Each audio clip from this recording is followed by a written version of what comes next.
Ratna Vira's Daughter by Court Order is a fictional account of the travails of an Indian daughter to be recognized by her own family. So, Mama, I know you're having a tough time, but you're standing up for your rights, and that is incredibly inspiring. I am by your side, and I always will be. So will she. You've come too far to give up, Mama. You're strong, and you can do this. We'll make it through this together.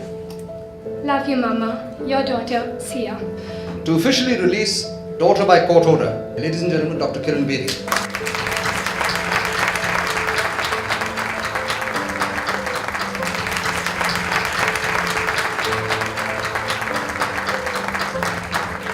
For those of you who don't know, I would like to mention, I don't think I need to really introduce Sudhir Mishra, a 30-year record in the film industry, but probably his most acclaimed film was in 2005, which was Hazaro Khwahishi Aise.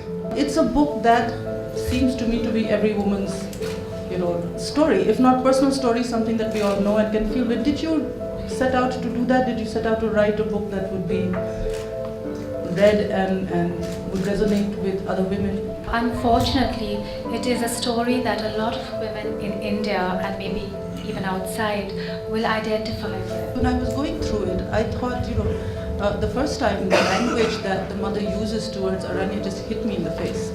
And I thought to myself that as you keep saying in the book that the public persona is so different, and yet if you can, the culture and the money and the upbringing can be stripped away. But the language that they use in public is very different from what they do within the family. And if we look within ourselves, we'll be able to see a lot of that in society. The wonderful thing about this book and what she was saying is that sometimes the opposite or the person that you might sort of see as feudal or a cliche or write him off, it's really an example of good writing, of how you can what's the value of a story beyond reportage, beyond what you read in newspapers. It kind of affects you, nestles in your head, the words, and that's what's so wonderful about it. The main character in your book, from day one, in fact I've been wondering why from day one was this character rejected by the family. Why? What is in our psyche, in our culture, is daughters are still considered as migratory birds. So I'm telling you, as far as culturally we're concerned, the Indian culture looking at daughters is still 50 years behind minimum. And I'm sure some of us will live on to see the change. My friend Ratna has written a very important book for our times, and I have great expectations to make it into an important film of our times to reach very many people.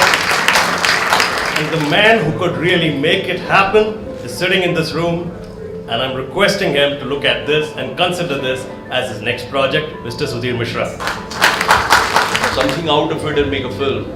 It's so beautifully written, but I will try, I promise. कोई भी समाज बेटी को भुला नहीं सकता।